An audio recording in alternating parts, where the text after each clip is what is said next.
Hello, everyone, and welcome to another episode of The Lord of the Night. Yes, I am once again all by myself. Satsu has spent the entire day moving house, and as well does not actually have internet in his new house, so he cannot join us this evening for decidedly insurmountable reasons. Hopefully, fingers crossed, he'll have everything set up by tomorrow night. Otherwise, it's going to be just me and Sister Scribe doing the show tomorrow night, which may or may not be a disaster. So I guess we'll find out tomorrow. But I am your host, the Lord of Punishment. Hello, everyone. Hope you're all doing well this week, and you have a good weekend ahead of you. I am currently fighting a bit of a migraine. It's not terrible. It's not debilitating. It's helping a little bit. In fact, I'm actually wearing a cold patch. As luck would have it, my sister, who also suffers from migraines, gave me these things the last time we hung out together. And she said, hey, you should try these next time you have a migraine. You just kind of stick it to your forehead where the pain is, and it kind of does a cold thing. And I'm doing that right now. And I look ridiculous, but I'll tell you what, I think it might be helping. So I won't knock it. But anywho, that's how my day's been. Work. And then, oh boy, I did a whole bunch of Photoshop stuff today because I had to get today's theme ready. And then I remembered, oh yeah, I got to do another one for tomorrow because I've got 2 nights in a row this time around. So worked on that until the point at which I was just about straining my eyes. Had to call my sister and say, hey, what avatar are you going to use tomorrow night? And she told me. And I was like, oh, okay, I'll try to work that into the thumbnail. And I think I have successfully, but you guys have to tell me what you think tomorrow. As for tonight's thumbnail, some of you were asking in the chat because you didn't recognize it. It is a video game called Kenshi. It is a ridiculously open-world sandbox, post-apocalyptic sci-fi survival game.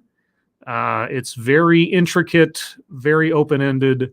Not for everyone, but I like it. So there you go. If you're interested, you can look up Kenshi on Steam. They're working on a sequel right now, which actually takes place before the first game in the timeline of things, as I remembered. The actual story behind the development of the game is probably more interesting than the game itself, given how long it took, and it was a one-man operation.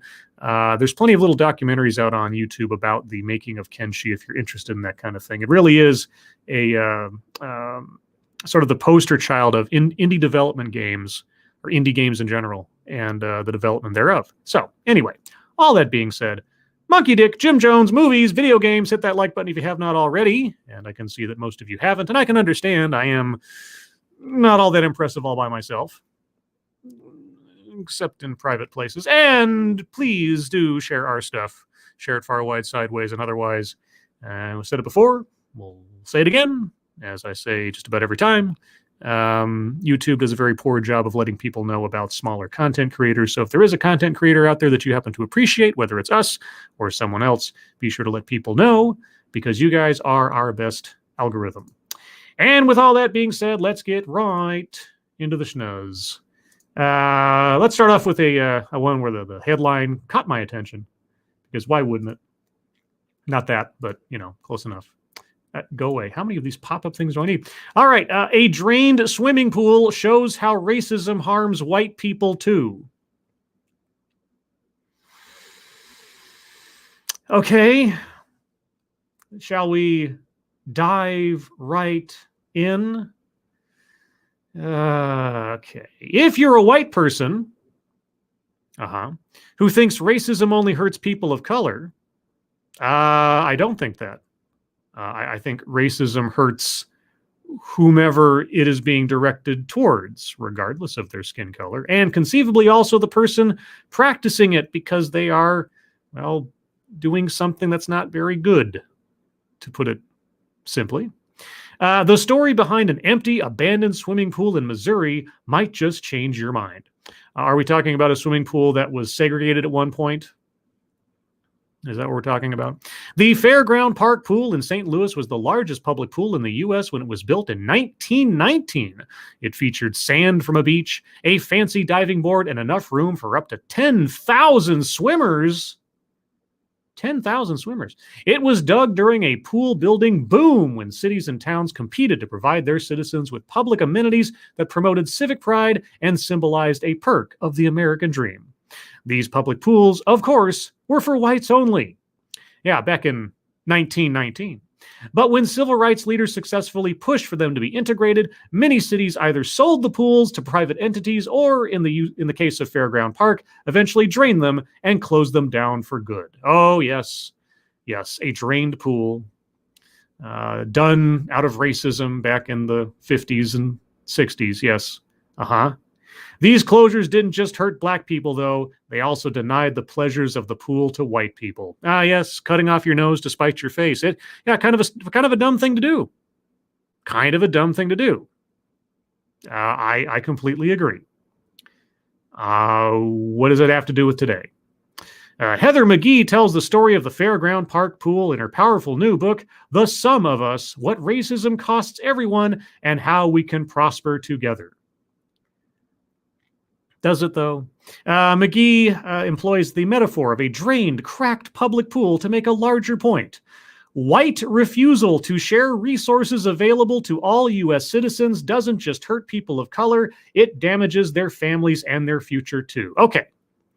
What resources are quote-unquote white people, the unified monolith that all share the same mind? What resources are white people denying every other racial demographic?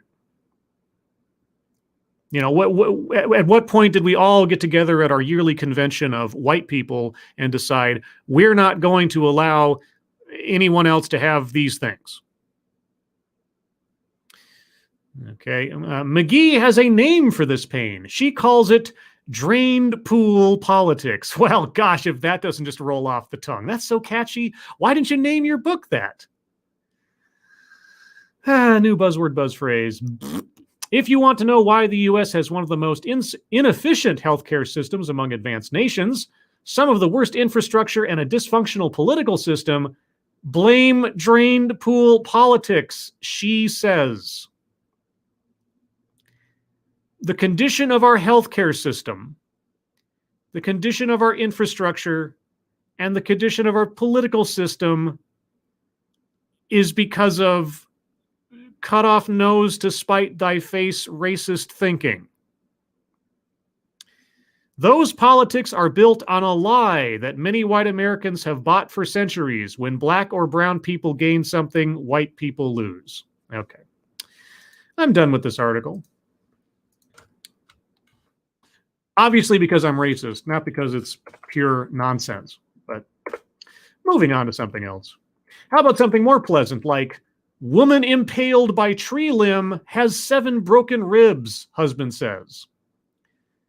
Stop with the pop-ups. I tell you what, if that's the worst you have to come away with from being impaled by a tree limb, I think you're really lucky. That's all I got to say. A Maine passenger who was impaled when a falling pine tree struck the vehicle she was riding in suffered 7 broken ribs, but she's getting better day by day, her husband said Friday. Teresa Roy, 79, has a long recovery ahead, and her husband, said her husband, David Roy, but he said he's just happy they're alive after the bizarre incident that destroyed their vehicle and injured both of them. Quote, I feel like we had a guardian angel, unquote, he said. David Roy, 78. Oh, so your wife's Robin from the cradle, is she? Said he and his wife were driving home to Oakland on a 2-lane road because their vehicle had been buffered by strong winds earlier on I-95 during a powerful windstorm. The crash in Sydney happened in an instant when a pine tree blown down by high winds struck his vehicle as he drove about 50 miles per hour, with limbs crashing through the windshield as he struggled to control the vehicle. A large limb came through the center dashboard and windshield at an angle, hitting him and then striking his wife's armpit, while another broke the windshield and impaled her shoulder. Sydney Fire and Rescue used the jaws of life to reach Teresa Roy and then cut the tree limb with a handsaw so she could be taken to Maine General Hospital in Augusta. She remained in fair condition on Friday at the hospital, a spokesperson said. Roy said he has been moved by the outpouring of support, and he's glad that his scrappy wife is improving. Quote, she is one step at a time, doing good, getting better, he said. The storm wreaked havoc across the region, knocking out power on more than two more than 130,000 homes and businesses in New England and New York. A gust of 71 miles per hour was recorded in Maine. Yowks. Yeah, I mean, again, if you get impaled by a tree and you come away with it with a couple of 7 broken ribs, that's quite a few, but 79, holy cow. Well, fingers crossed that she turns out all right in the end. What is next on the agenda? I'm just going to keep rocketing through these stories as we go. No, that's not the one I wanted. I wanted this one. Come on, you can do it, computer. There you go. Moving on to the wonderful world of politics. Senate Democrats reach deal on jobless aid in Biden's $1.9 trillion COVID-19 bill. I'll pause that there. Democrats in the U.S. Senate said Friday they had resolved their differences over unemployment aid in President Joe Biden's $1.9 trillion COVID-19 aid bill, enabling them to move forward with the sweeping package after hours of delay. Did they remove any more pork? The deal would scale back the level of jobless benefits provided in the version of the bill that passed the House of Representatives last week and set up new tax breaks for people receiving them, according to Democratic aides.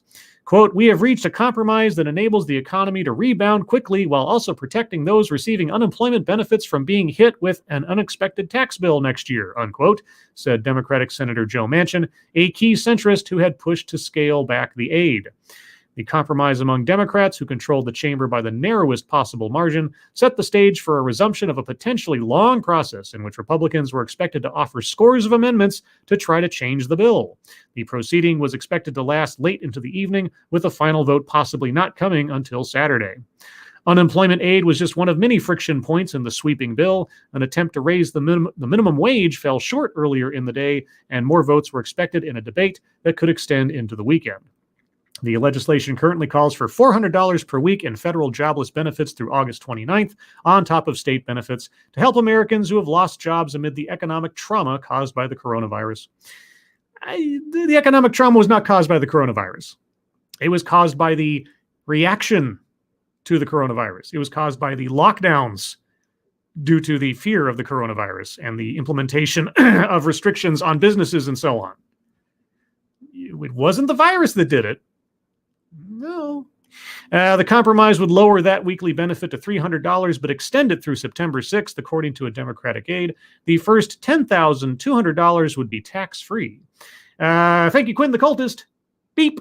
Yes, beep. Oh, beep. I just, in a playthrough I'm doing right now, I just recently recruited Beep into my party, and I'm training him to be a super ninja, because why wouldn't you do that? Democrats hold a slim majority in the Senate and House of Representatives. Congress is scrambling to complete work on the legislation so Biden can sign it into law before March 14th, when some existing pandemic-related benefits are due to expire. Or Biden could have just issued out the money straight out at the beginning of his term, rather than wait for all this nonsense to go through, like he said he would, but he hasn't, so here we are. Anyway, let's go to the minimum wage part, because a lot of people were all freaked out about this today.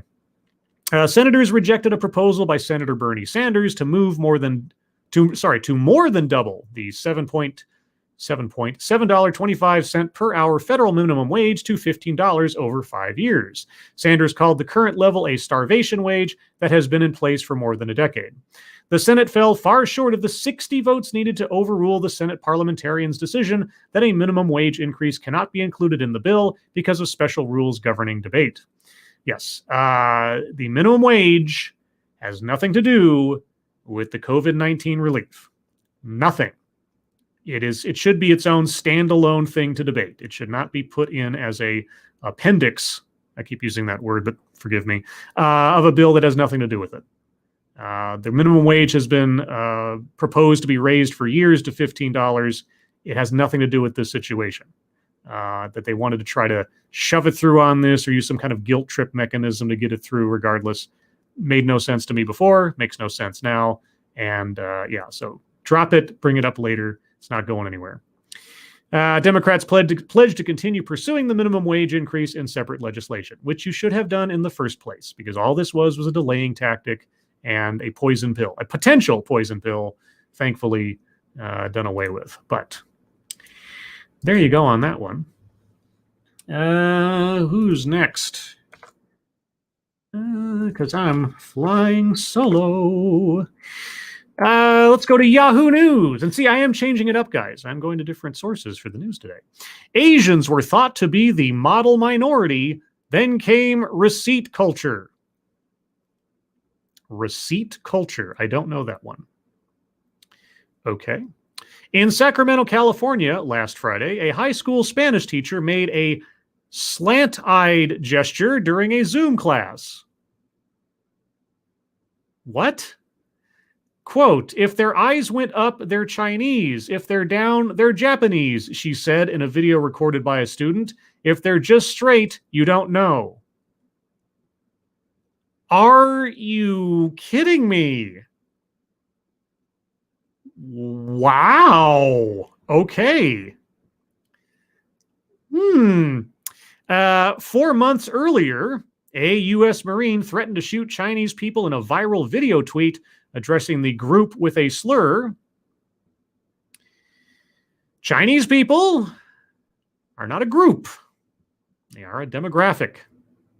If you're talking about the ethnicity, if you're talking about actual people in China, I guess you could make an argument that the people of China are a group of a kind, but all the same, it's still a demographic. Sorry.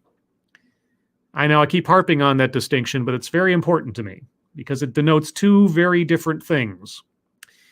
Addressing the group with a slur, he said, quote, China is going to pay for what they have done to this country and the world. Okay, so you have a Spanish teacher who's likely about to lose their job, and you have a nutty Marine, okay?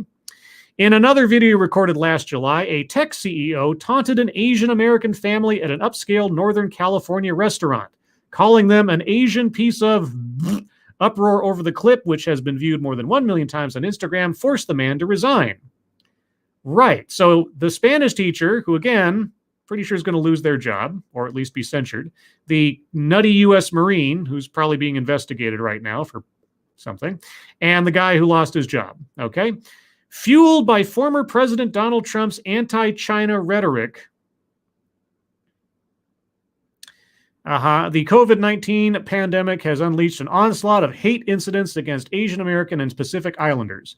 In 2020, the group Stop AAPI Hate received more than 2,800 self-reports of coronavirus discrimination nationwide, from verbal harassment to physical assault. 2,800 self-reports. Okay. Yet news outlets and federal agencies have been slow to recognize the threat and enact policy changes. Okay. Well, what policy change would have stopped that Spanish teacher? What policy change would have stopped that U.S. Marine? What policy change would have stopped that CEO? Okay. For much of the past year, the Justice Department resisted calls from Democratic lawmakers and activists to proactively combat the public targeting of Asians. Well, how about telling those colleges not to discriminate against Asians when it comes to affirmative action? You're not going to touch that one, maybe? In the days before Lunar New Year, when surveillance cameras captured a spate of violent, unprovoked attacks against Asian seniors, top-rated cable networks spent little to no airtime covering the issue, according to the Progressive Research Center Media Matters. Quote, social media is an equalizing force not previously available to marginalized communities, unquote. Marginalized communities? Because I keep being told that Asian Americans are effectively white people. I can't count how many times I've been told that because of their relative tax bracket, they don't belong amongst the quote-unquote other people of color. So maybe that's why? Maybe that's why? You know, all the media who is obviously against Trumpism, they're not covering this. Experts say receipt culture, or showing evidence of a wrongdoing typically on social media. You mean possessing evidence of a crime instead of just an allegation without it? Is that so? Wait, is that whole like system of, part of our system of justice? Is that receipt culture? You know, having evidence to prove your case. That's receipt culture. Okay, has helped change the way people see challenges for Asian Americans, long thought of as the model minority. Who, you know, I never heard that phrase until I started hearing it from the media.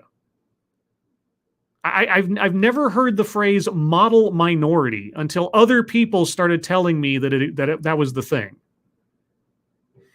Quote, social media is an equalizing force. Really? Really? Well, you better tell that to Twitter, because they keep deciding who can and cannot say anything and what you can and cannot say. And Facebook and onward. Oh, and Amazon. Is social media an equalizing force? Really? Okay. If you say so. Social media is an equalizing force not previously available to marginalized communities. What? When did non-white people, is what you're talking about, not have access to Twitter or Facebook or LiveJournal or MySpace or Friendster? What are you talking about? Not previously. Did time just start this year? Did technology and the internet just suddenly come online in the last 10 minutes? Did I miss something? What? On February 5th, after failing to find much media coverage about 4 separate attacks on elderly Asians, the activist Amanda Nguyen uploaded a 30-second Instagram video. In it, she summarized each incident and called on newsrooms to report on the crisis. Crisis. Okay, that's not to diminish assaulting anybody, but 4 attacks on elderly Asian people, I don't think constitutes a crisis. And 2,800 self-reported incidents of harassment, etc. Quote, I decided, look, if the mainstream media wasn't going to talk about this, then I'm going to turn to social media and talk about it. Nguyen, a co-founder of RISE, a group that helps people write laws, said. A group that helps people write laws. Okay. Overnight, she said, the clip racked up more than 3 million views with more than 11 million reaction posts on TikTok. The ensuing outrage has helped to spur legislative action.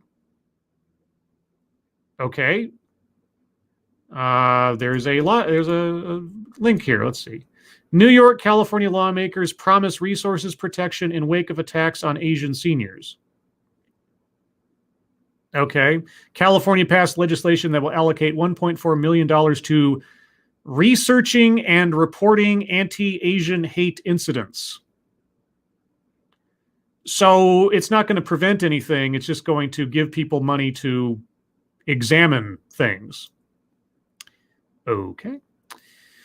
In New York City, Mayor Bill de Blasio announced that the NYPD's Asian Hate Crimes Task Force would make a more concerted effort to monitor attacks in the subway. Well, I would hope they're already monitoring for attacks in the subway regardless of race. But, okay. Thank you. This is Kyle. Hello, chat people in Lawton. Hello, Kyle. Organizers today are increasingly leveraging new technologies to build scalable social and racial justice movements. Coney 2012.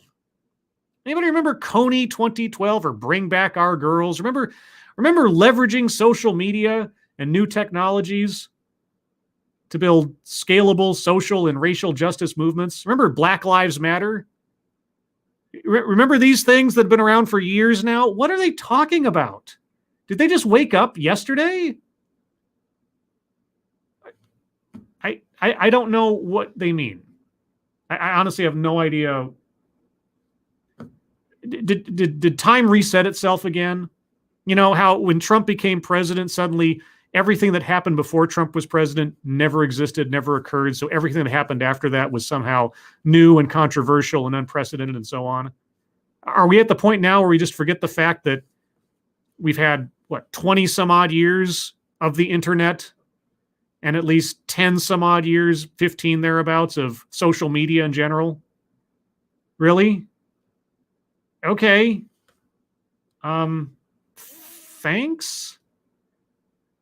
Yeah. Okay. How about you just stop assaulting people?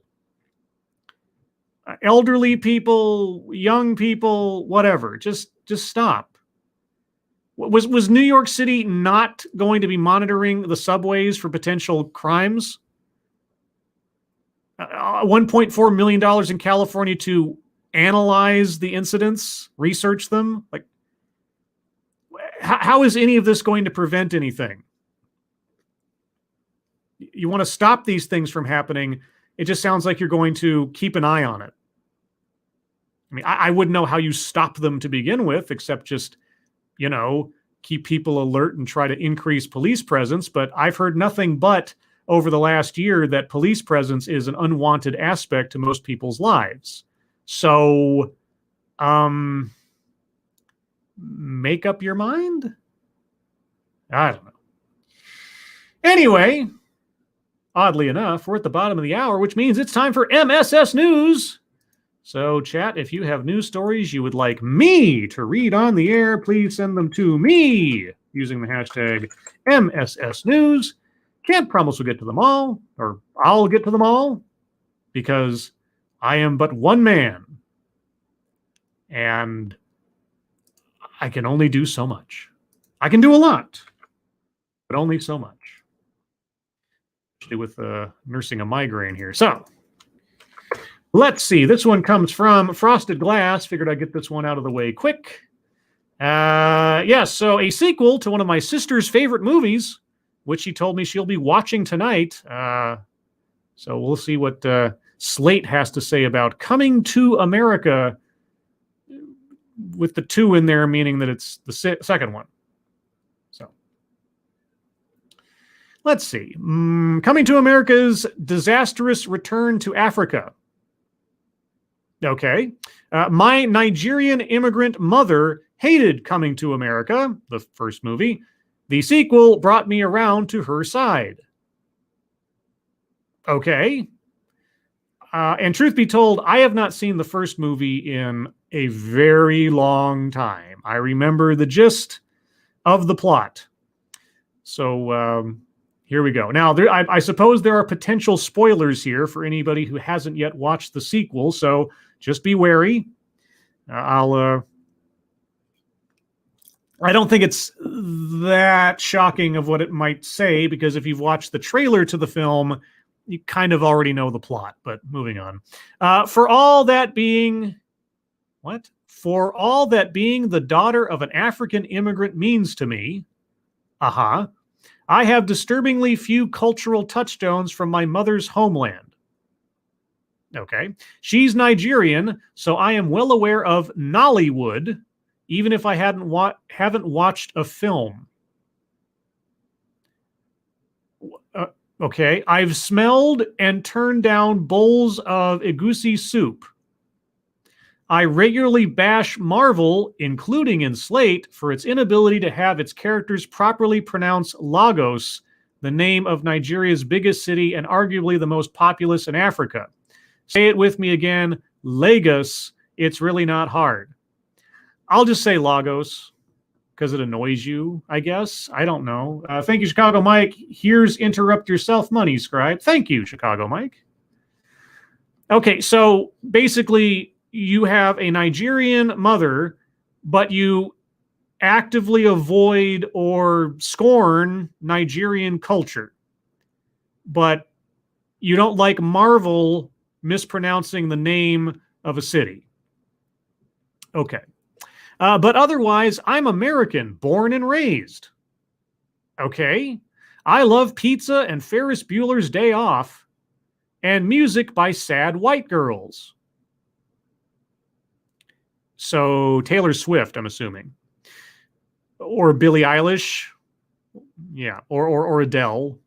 None of these resonate with my mother as they do me, even if she's lived in the United States since 1980, longer than she ever lived in Nigeria. Well, I'll tell you what, I've lived in America my entire life, and I've never been to Nigeria, but there are a lot of things about America or different parts that resonate with some people that don't resonate with me, like country music, or most forms of rap, or many forms of food. You're not special. Neither is your mother in that regard. So take the movie's opening scenes, which are set in the fictional African state of Zamunda. We see little of the country outside of the palace that Prince Akeem, Eddie Murphy, all enthusiasm and wide buck-toothed smile, yearns to break free from. Instead, we're introducing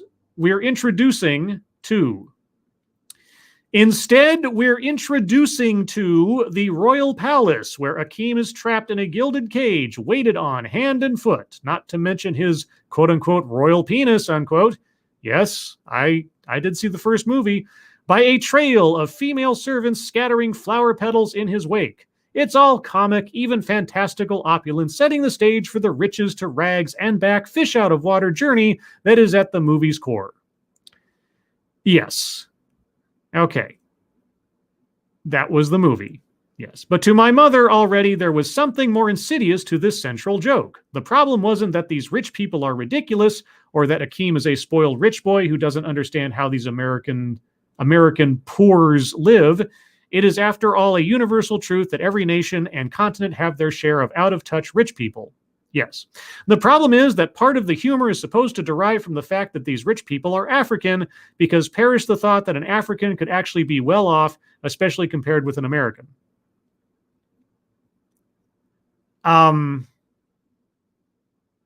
So go to hell, Black Panther, I guess. And then comes that big dance sequence at the betrothal, where Akeem finally meets the bride that his family has arranged for him to marry. A parade of svelte, sandal-footed men and women march into the throne room, shaking their grass skirts and feather headdresses. Their clothes are barely there, and it's always a surprise that we don't see anyone's private parts flop out as they dance with a possessed intensity. It's a send-up. And are you disappointed you didn't see these things? It's a beautiful performance. Why are you suddenly so complimentary? But one that does little to dispel ideas that the country's non-royals, the average people, are anything more than primitives who roam the savannah in loincloths and face paint. It's a movie. It is a fictional country. It is a send-up. It's a comedy. It is a satire. Why are you taking this so seriously? Also, it was created by and stars almost entirely Black people. So is Eddie Murphy, what, racist or xenophobic or something? What are you getting at? If my mom was in the room and we were watching this movie and she had managed to make it this far, this was usually when she would tap out. I loved Coming to America as a kid, finding Eddie Murphy and Arsenio Hall so funny, and the love story between Akeem and his American queen, fast food heiress Lisa, so cute, but my mother resented it. It wasn't that she didn't get the jokes, like with Ferris Bueller. It was that to her, this movie was blatantly offensive. Well, then she didn't have to watch it. And I guess as a kid, you were some kind of xenophobic racist? Good Lord, how long does this go on? No, I'm done. I don't know what you're trying to do there, lady, but you're not doing a good job of it. Thank you, Jeanette E. Hellis. Is she seriously insinuating that the movie should have been a documentary instead of what it was? I don't know. I don't know. I mean, if Coming to America was supposed to be some, like you say, some kind of documentary or some kind of historical fiction, let's say, a Hollywood presentation of real life stuff where they had to recreate a culture or recreate a circumstance or something, and they got some facts wrong, or they compress time and real events, then maybe you'd have a complaint against the filmmakers. Historical pictures and things like that have plenty of their detractors and critics, and that's fine. But it's a comedy. It's a fiction. It's a fantasy movie. It's made up specifically so they can do all that stuff because it's all made up.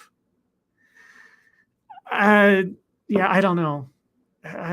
But yeah, it reminds me of a video I did, as so many things do lately, where I believe it was a Marine sergeant, not quite sure, but anyway, he was complaining about the Hurt Locker and how technically inaccurate the Hurt Locker was. And unfortunately, his argument for why the movie was bad was the same argument for why movies shouldn't be taken seriously. It was a very odd little presentation. If you want to find that video on my channel, you have to just click on the little magnifying glass and look up the word cracked, C-R-A-C-K-E-D. You will find that. It's one of my more favorite videos because it's not political in any particular way. It's just a fun little thought experiment. Anyway, moving on. Let's see. This one comes from Sean Uli. If I can get this one to come up here. Okay. MSNBC's Joy Reid. Conservatives would trade tax cuts to openly say the N-word. No. Or is that the N-word? No. Far left MSNBC host Joy Reid's outrageous week continued Wednesday when she tweeted that conservatives would all love to, quote, openly say the N-word, unquote, and felt oppressed because they couldn't be, quote, openly racist, unquote. Well, aren't you then calling all conservatives inherently racist? Now, admittedly, conservatives aren't a race, but in that sense, you would be sort of a bigot, wouldn't you? Quote, I'll say it again. People on the right, would trade all the tax cuts for the ability to openly say the N-word like in the good old days. To them, not being able to be openly racist and discriminatory without consequence is oppression. Trump is the avatar for this freedom, unquote. Yes, and you know, the KKK was founded by the Democrats. Oh, wait. Anyway, Reid made this comment while responding to MSNBC contributor Jason Johnson, who was himself responding to a tweet from former New York Times editor Barry Weiss. Johnston asserted Weiss was trying to defend the idea of privately using racial slurs when she discussed how many people feel the need to self-censor for fear of being reprisal, maybe subject to reprisal. A center-left writer, Weiss is loathed by many figures on the left, particularly for her views on free speech. Was she talking about self-censoring racial slurs, or was she just talking about self-censoring in general? Because here's an example, if you'd like to have an example, the recent Gina Carano controversy, right? Okay, whatever you think about that, let's jump over to Bill Burr. Bill Burr, her co-star on The Mandalorian, and how he had a conversation on a live stream podcast thing the other day, and at no time does he mention Disney. He doesn't mention Lucasfilm. He doesn't call anybody out specifically for whether or not he agrees or disagrees with what they've done to Gina Carano. He just says at one point, I'm on that show, so I can't really say anything. He's self-censoring, but he's not self-censoring to say something like a racial slur. He's self-censoring to prevent himself from having repercussions for his job, as in reprisal. So, based on fear. So, how do you take self-censor and thus decide that just means racial slurs? Let's see. Reid's bizarre tweet came the same day she said states like Texas and Mississippi that are opening up and reversing mask mandates are doing so because white residents want black people to, quote, get their behinds into the factory and make me my steaks. Who's the racist again? Quote, there is a term called necropolitics, which is essentially the politics of who gets to live and who gets to die And these states, what they have in common is that they have structures which say that black and brown lives matter less, unquote, Reed told Johnson. Okay, well, yeah, that's why the whole power system failing in Texas only affected non-white people. And the power system in Texas was run entirely by black people. No, wait. Okay. No. Just no. Okay. We're not going to talk about Babs Bunny or whatever, or Lola Bunny. I'm not going to. Let's see. This one comes from senior staff reporter and chief Florida correspondent Colleen Bernier. It's always nice to have a name that says yay. Cops. Ex-con used cat to clobber man. There's a joke in there. I'll let you find it for yourself. An ex-con is back behind bars after she allegedly struck her male roommate in the face with the pair's cat, according to an arrest report. Police say that Wendy Hurd, 56, and the 73-year-old victim, were involved in a verbal argument late Sunday evening in their Largo, Florida home when the dispute turned violent. Hurd, cops said, quote, took their cat and threw it in the victim's face, causing the cat to scratch the victim's face, unquote. Hurd then followed up the feline attack by striking the man in the face herself. Okay. Thank you, tall person. Happy National Speech and Debate Education Day. National speech? Well, apparently, Barry Weiss wants people to say bad words, according to Joy Reid, I guess. So, hey, National Speech Day. An arrest affidavit does not reveal the cat's age or weight. The victim suffered minor injuries during the incident for which Hurd was arrested for domestic battery on a person over the age of 65, a felony. Hurd, seen at Wright, is being held in the county jail in lieu of a $4,000 bond and has been ordered by a judge to have no contact with the victim. Hurd's rap sheet includes an assortment of convictions for crimes like theft, battery, drunk driving, possession of drug paraphernalia, prostitution, and probation violation. Following a 2005 conviction for battery on a law enforcement officer, Hurd spent nearly 5 years in state prison. She had previously served a year in prison for escaping from police custody. In 2018, Hurd was arrested for allegedly battering the same man who was identified as the victim in her new case. I guess some people never learn. Prosecutors, however, subsequently declined to pursue a felony charge against Hurd. The victim is described in 2018 court records as a platonic roommate of Hurd's who previously had been a romantic partner. Sounds like somebody who got friend-zoned and still thinks there's a chance of getting with this violent, criminal, prostitute cat tosser. Okay. Whatever floats your boat, dude. Whatever floats your boat. Okay, well, moving on from men getting pussy whipped, we move on to one from Desert Tramp. And thank you, Dark Allow. Florida needs stricter assault cat laws. Yeah, I know, right? Go away. Teen on female Viagra crashes into building while masturbating to gear shift.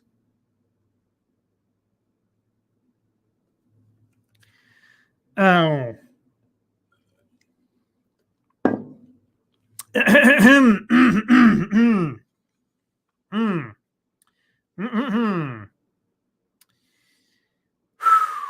A Kentucky teenager who has crashed her parents' vehicle into the house of a citizen of Warren County has admitted she was under the influence of alcohol, ecstasy, and counterfeit female Viagra.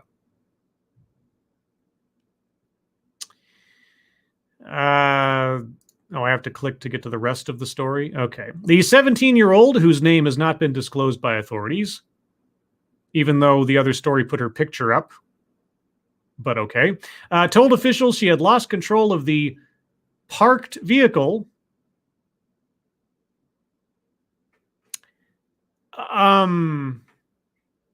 Okay. After she had a, quote, uncontrollable urge to masturbate, unquote, according to the official Bowling Green Police Department report. The young woman allegedly lost control of the parked vehicle after inserting the gear shift inside her vagina in what she described herself as an ultimate attempt to, quote, stop being horny, unquote. Is this real? Is this real?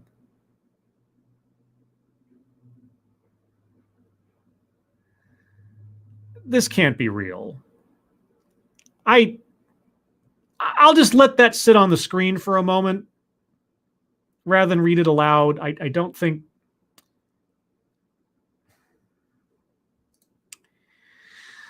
Okay. Man, this has got to be fake. Got to be fake. I'm calling X to doubt on this one. I don't believe it. But moving on, this one comes from Signal Boost. Dr. Seuss books shoot to the top of the shoot to the top of Amazon's bestseller list. I can't imagine why. Books by Dr. Seuss have flooded Amazon's U.S. bestseller list after it was announced that 6 of the author's publications were being pulled over, quote, racist imagery. I put the quotes there because it is quotes. Quote, The Cat in the Hat, unquote, is currently the best-selling book on Amazon's U.S. store, closely followed by One Fish, Two Fish, Red Fish, Blue Fish, and Green Eggs and Ham. 3 books that actually aren't being taken off of the publication list, along with several other titles by the late Theodore Seuss Geisel. In total, 15 Dr. Seuss publications were on Amazon's top 20 list on Friday morning. Go away, pop-ups. This came after Dr. Seuss Enterprises, the business running the late author's estate, said Tuesday it made the decision last year to cease publication and licensing of 6 of his books. And to think that I saw it on Mulberry Street, If I Ran the Zoo, McElliot's Pool, On Beyond Zebra, Scrambled Egg Super, and The Cat's Quizzer. The quote, these books portray people in ways that are hurtful and wrong, Dr. Seuss Enterprises said in the statement, with some of the author's books having faced criticism in recent years over racist imagery. Yes, racist imagery, projected imagery. Look up my video titled The True Shape of Clouds 2 for one of the many arguments against the Cat in the Hat. The primary argument in that presentation is that the Cat in the Hat is racist. And yet the Cat in the Hat wasn't on the list of 6 books to be banned, or sorry, moratoriumed. So, Colleen Bernier says, Scribe Light, that gear shift article is on worldnewsdailyreport.com. Big fake tour. Yeah, it sounded like it. It was one of those things like, nah, that doesn't make no sense. Press X to doubt. Fake news. Let's see. President Joe Biden left any mention of Dr. Seuss out of his Read Across America Day proclamation on Monday, unlike his predecessor, or at least his predecessor's wife, let's say. Cryptic, thank you so much. Hello, Lordness, my old friend. I've come once again. Harrow, Cryptic. Long time no see. Where you been? The puns have been stagnant without thee. But quote, research in recent years has revealed strong racial undertones in many books written / illustrated by Dr. Seuss. Yeah, research. Yeah, research. Not outrage archaeology, or it should be projection in recent years, blah, blah, blah, blah, blah. Racist undertones, yes. Yeah, Dr. Seuss, who was outspoken against racism, outspoken against anti-Semitism, outspoken against hating people for things that had nothing to do with who they were. Yes, Dr. Seuss, totes racist, everyone.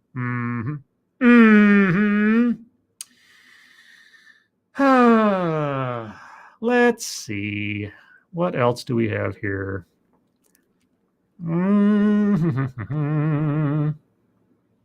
Okay, this one comes from Top Ramen Lewis. Oh my God, it's an article from MySpace. What are the odds of that?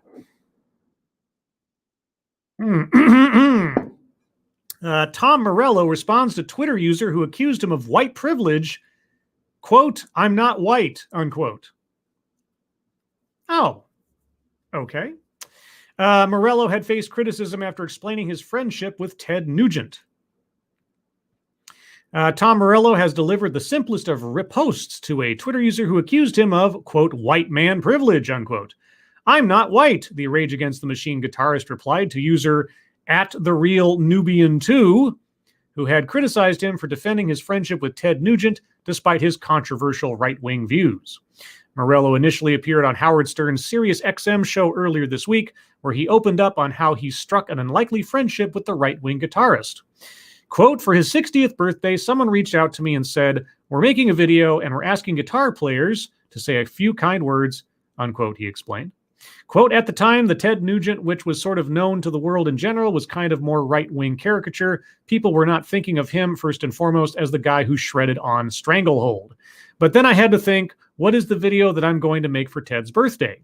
And I put some thought into it, and I said, it's going to be about two things. One, it's going to be things that Tom Morello and Ted Nugent have in common, and I went down this long list of things like free speech advocates, our love of rock and roll, our respect for black artists who created rock and roll." Okay. And then the second was things that Ted Nugent taught an adolescent Tom Morello about sex.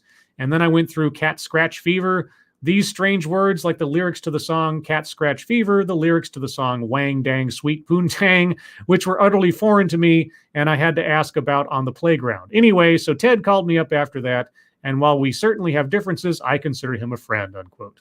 God forbid. Morello was born in 1964 to a white American mother, Mary Morello, who is now in her 90s, and memorably founded anti-censorship group Parents for Rock and Rap in 1987. His father is, I am going to screw this up, Ngethi Nyoraj. I know I screwed that up. A Kenyan diplomat who had served as the High Commissioner to the United Kingdom in the 70s. Nugent, meanwhile, has courted controversy as a vocal supporter of Donald Trump, previously claiming that he was, quote, "sent from God," unquote. Well, technically, all of us are sent from God if you're particularly religious, so thank you, Bacall, the Driving Ape Man. Nugent is awesome. He's just an idiot. He says things that people disagree with sometimes. Welcome to the club. As for Twitter, the exchange seemingly received a civil conclusion when Morello confirmed he'd be up for being a guest on the Real Nubians podcast.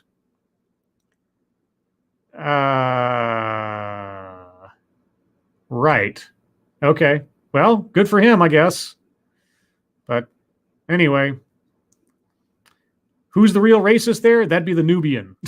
Who has the privilege? I guess the Nubian. Oh, boy. What do we have left? I don't know. Do I have much left? Actually, I'm going to call it there, guys. I'm going to call it there. Thank you so much for all the stories. Sorry I didn't get to them all, but, you know, from time to time. Got to do other things, and I have other things planned, mildly. So on to YouTube time. Well, I didn't do anything today. I wasn't sure if I'd have time to do the podcast from the Journal of the American Medical Association, wherein apparently, and again, I haven't listened to it yet, apparently the JAMA put out a podcast that questioned the presence of systemic racism in the healthcare system, or something to that effect. And then immediately thereafter, or within a couple of days thereafter, the AMA, the American Medical Association, which is associated with, but a separate entity from the JAMA, went on a long Twitter thread to reassure everyone that systemic racism in healthcare is totally real, and they don't agree with what the JAMA said, and they took down their tweets and all this other stuff. So I'll be doing that tomorrow morning. I plan on doing it about 8 a.m. Pacific time, 11 a.m. Eastern time, in a little live stream where I'll cover the podcast. So look out for that. I'll hopefully have the link up to it around 6 a.m. my time, thereabouts. And that's only because I'll be awake anyway, because my body will still think it's time for work. Thank you again, Cryptic. The Middle Ages were called the Dark Ages because there were too many nights.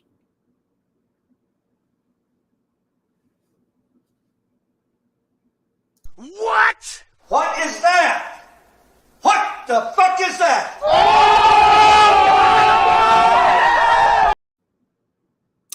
Thank Thank you, Cryptic. Appreciate it. Okay. So, moving on from that, also, as I said previously, tomorrow night on Lords of the Night, which will again be on this channel because of the switch up with Satsu, we'll be having on as a guest Sister Scribe. Yes, my sister, the Lord of Punchlines, will be joining us for her very first full show as a guest, which should be interesting and hopefully entertaining for everyone. Yeah, so look forward to that. And then Sunday, on my Sunday morning stream, I have chosen a couple of videos that once more cover the cash bail issue. And my fingers are crossed that between the two of them, one of which was actually produced by Ted, will hopefully give us some alternatives or solutions to the cash bail system. Both of them are run under 10 minutes each, so it should be I'll be doing 2 videos in one stream, but it shouldn't be a very long stream. Yeah, one's from Ted, one's from Vox, and there might be some overlapping ideas there, or maybe they're completely different, so we'll find out together. That'll be Sunday morning, again at 8 a.m. Pacific, 11 a.m. Eastern Time. All right, so that was my YouTube time. What happens after that? Well, it's fucketry time. And insofar as internet fucketry was concerned today, I don't know that I had a whole heck of a lot, but let me check real quick. That was yesterday. Love was such an easy game to play. Nope, not that. Nope. Oh, yeah, WandaVision. Okay, it's not really fucketry so much. I won't go into any details because I don't want to spoil anything for anybody. But I will spoil that it's Corn Pop's birthday. And so, Corn Pop, around here, when it's someone's birthday, now, I do this, and a 1, and a 2. Happy birthday to you. Happy birthday. Happy birthday to you. Happy birthday. Happy birthday, dear Corn Pop. Happy birthday. Happy birthday.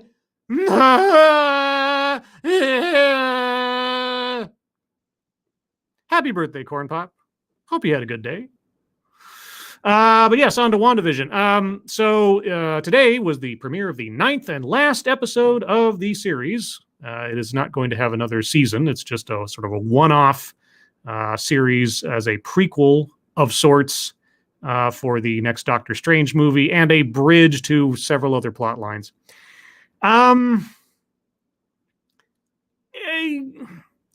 There were some plot holes, some things that didn't make any sense, some storyline elements that were left unresolved, which were annoying. I guess you could say it was similar to the sitcom format that it was emulating so much in the rest of the series because it had a Brady Bunch ending of a kind. Everything got wrapped up in the last episode kind of thing, or the last 20 minutes or whatever. So, I liked some of it. I thought other parts of it were a bit contrived. And yeah, the one thing that was disappointing, I suppose, the one outstanding thing that was disappointing, without giving it away, there is a single element in this particular episode, a single name drop that effectively tells us that the entire Agents of S.H.I.E.L.D. storyline is not canon. And I know that that was kind of understood to begin with. However, I always kind of hoped that the Ghost Rider from Agents of S.H.I.E.L.D. would cross over into the MCU in some way, because it was a great rendition of Ghost Rider. Oh, well, it's just another part of the multiverse, I suppose. So there you go. But otherwise, yeah, the ending didn't really seem to equate with the buildup. There was a lot of buildup, a lot that was sort of implied and so on that I mean, they explain most of it, not all of it, and it just kind of fell a little flat. Because obviously it wasn't meant to wrap up everything because it has to lead into the Doctor Strange movie. So maybe in the future, someone who's never seen it before, who watches the series and then can immediately watch the Doctor Strange movie because it'll all be on the same disc or something, might get more out of it. But as it was, it kind of felt kind of unsatisfying at the end. Elsewise from that, did I have anything else to say about anything today? Oh, yes. Let's see. This is from NPR. The recently ousted CEO of ERCO, the entity that maintains and operates much of Texas's electricity grid, has told its board of directors he won't accept his $800,000 severance. How very kind of him. And then my phone beeps at me, because of course it does. What do you have to say, phone? Not much. Okay. So yes, he's not going to take his $800,000 severance as he steps down from the board. Well, that's very nice of him. And so I asked, is he going to as well forfeit all of his back wages? Because it wasn't his potential exit that led to this outcome. It was his entire tenure. Yeah, it's great he's not going to take nearly $1 million for doing a horrible job. But doesn't he owe the people of Texas all the money he took while doing a horrible job? I don't know. Just seems to me like that might be a more fair thing to do. And apparently, the people behind the High Republic at Lucasfilm have revealed a new character. Now, I am hoping, for their sake, that this is a joke. I am hoping for their sake this is some kind of put on. The new character in the Star Wars High Republic is apparently, again, fake news possible here, called Geode, and it's a rock. It's just a rock. Now you could say, Scribe, I mean, come on. You remember from the Dark Empire series. You remember from the Tales of the Jedi series in the comic books that there was a Jedi character who was a tree, or eventually became a tree. You can have a rock be a Jedi, can't you? No. No. I say no. I say no. But that is really all the fucketry I have, I suppose. So with that, I thought, because I can, I do another mini TEDx. Oh my gosh. Are you guys ready? Are you ready for the amazement? For a mini TEDx, a 5-minute TEDx. Or maybe it's a TED Talk. It might actually be a TED Talk. Actually, I think it is an actual TED Talk, so forgive me if I led you astray. Thank you, Sir Wolfgang. If that doesn't sum up the current state of Star Wars, I don't know what does. It sums up the current state of the Kathleen Kennedy branch of Star Wars, certainly.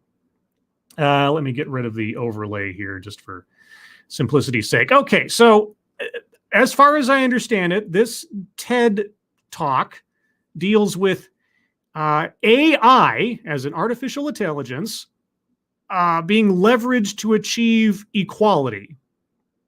Now, what does that mean? I don't know. So, with that as preamble, we're going to go into this 5-minute, 42-second TED Talk right now. Are you ready? Here we go. And I'm going to start off with a couple of seconds for sound test. You guys tell me if you can hear it, and then we'll go forward. Okay, you guys hear that little piece of applause before we get into our speaker's speech? Thank you, Mikhail the Driving Ape Man. 33 of you hit the like button. Yes, please, would you? Would you please hit the like button? It lets me know you like me. Do you really like me? I know, I'm just not as exciting as Satsu. There's a whole bunch of other people streaming stuff right now, but I'd appreciate it. Heard it's a Zaubla. Yes, the Chicago Mike. Okay, so let's begin. My father used to call me Jamila Gabada Nasib Nasibadan, which means Jamila, the lucky girl. Okay. Why were you lucky? And I have been very fortunate in my life. Oh, okay. Well, then I guess the name fits. My family were originally nomads. And when it rained the night I was born, they stopped in a tiny village that looked a bit like this, Okay. where we lived in the next 11 years, until drought and a war with Ethiopia forced us to move to Somalia's capital, Mogadishu. That sounds pretty terrible. Okay. When I was 18, Yes. my father realized Somalia was headed for a civil war. Okay. And we are all at risk of being killed. Okay. He did his best to get me and my 13 brothers and sisters out of the country. The family was scattered to the wind. Okay. Well, I mean, on the basis of saving your family, good for your father. Yeah, terrible situation. I'm wondering where we're getting to the AI part of this. I was lucky. Yes. I ended up on my own as a displaced person in Kenya. Okay. And I was fortunate to come to Australia thanks to a backpacker who I met there. Okay. This sounds like the story of a lifetime. Okay. I was incredibly grateful when the Australian government gave me unemployment benefits while I learned English. Okay. But I wanted to find work as soon as I could. Okay. I learned about a Japanese restaurant that was hiring. Okay, you know, interesting story. Very varied. This lady's had an amazing life. AI? And I thought, what do I have to lose? Yeah. Mommy, the woman who ran front of house, figured my poor English might be a problem. So she sent me to the kitchen to meet her husband, Yoshi. Now, Yoshi didn't speak much English either, but we managed to communicate with one another. Okay. Where are we going? He hired me as a dishwasher and trained me as a kitchen hand. Okay. Now, that couple's kindness set me on a path where hard work and persistence led me to my graduation as a software developer. Again, very admirable story, very courageous story, honestly. And went on to become a global executive with IBM and later Chief Information Officer of Qantas Airways.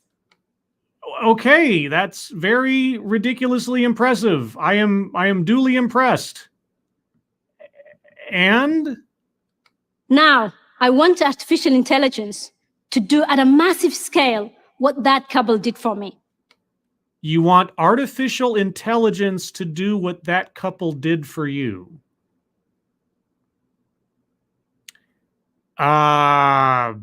Explain? Give disadvantaged people tools to find work. Give them the skills to be great at their jobs. Get them to do their jobs safely. To give them a break. How does artificial intelligence give someone skills? Okay, the question marks are in my head. How do you propose this to work? You hear stories about how artificial intelligence is going to take away jobs and automate everything. No, not necessarily. But automation of any particular kind, from, the Industrial Revolution up to, calculators and such. Yeah, I mean, effectively, any technological advancement is going to shave off some manual thing in some way, shape, or form that was done previously. So, yes, AI will do that in some way, shape, or form. There's no argument about it, one way or the other. So if you're going to try to argue to me that AI is not going to reduce jobs in some capacity somewhere, you're not going to convince me. The pocket calculator reduced jobs. The personal computer reduced certain jobs. Of course, when these things happen, they also create new kinds of jobs and new kinds of opportunities. But anyway. And in some cases, that might be true. You may have heard this thing might do this thing. And that could be right. But But I can tell you in the real world right now, AI is making amazing things possible for organizations and for people who otherwise would have been left behind. Okay. And as I say far too often in these things, such as... thank you, Chicago Mike. At what point does she say learn to code? Yeah, I don't know. I'm still wondering, how does AI, artificial intelligence, directed by Steven Spielberg, how does that equate to what that couple in that restaurant gave to her insofar as opportunities and so on? How does that work? Language, education, and location are no longer the barriers they once were. Language is no longer a barrier because of AI? How? Location is no longer a barrier. Well, it depends on what you're talking about. If you can telecommute, then sure. If you're going to be washing dishes, no. And to help break down those barriers is one of the reasons I founded my company. Okay, you want to break down the barrier of language with AI. Okay, now the distance thing, again, I could get that. If the pandemic has shown us nothing else, it's that there is a lot of space in order to telecommute if your job and your industry allows for such, but it's not usually the case. In fact, in a lot of cases, it's not. So it's the language part that I'm more curious about. How does AI, destroy the language barrier? Much of our work is in global food supply chains, okay, especially in the meat industry. Yeah. We use computer vision-based AI to create transparency for consumers and to reward producers who operate ethically and sustainably. I'd ask how, and I do, but I don't expect an answer here in only 2 minutes. But AI can do much more than that. Like? For example, yes, it can notice unsafe behaviors. It can notice unsafe behaviors. Such as? Like if someone is not wearing their personal protective gear correctly. And no supervisor could see this? No coworker could see this? Okay. Or someone not following the hygiene procedures. Yeah, I suppose AI could do those things. Or if someone needs help on how to carry out a specific task because they're not following the recipe correctly. So you want to eliminate basic human interaction and supervision? I mean, that's what you're proposing here. You're going to have AI minders over everyone? Okay, I'm still waiting for the whole language part of it. We can make sure people are socially distancing and can provide contact tracing if needed. You understand the pandemic is not going to last forever, right? This is like a once in a century event, knock wood, let's say. But okay. And people can't do this. Supervisors can't do this. Coworkers can't monitor this themselves if necessary. I mean, maybe I'm just completely lost by myself in the ocean right now. Is there some anticipation that the conditions under which we're living right now are permanent? Social distancing, masks, et cetera, and so forth are permanent? I mean, don't get me wrong. I'm not saying that we are all, society, et cetera, industry, and so on, are going to be unaffected going forward by what's happened over the last year, that certain policies and things won't still remain. But are we still going to be under the same restrictive rubrics going forward as we are right now? once everybody's been inoculated and the pandemic ceases effectively? I don't know. We then deliver individualized training to that person's preferred language, both in written and audio formats. Their preferred...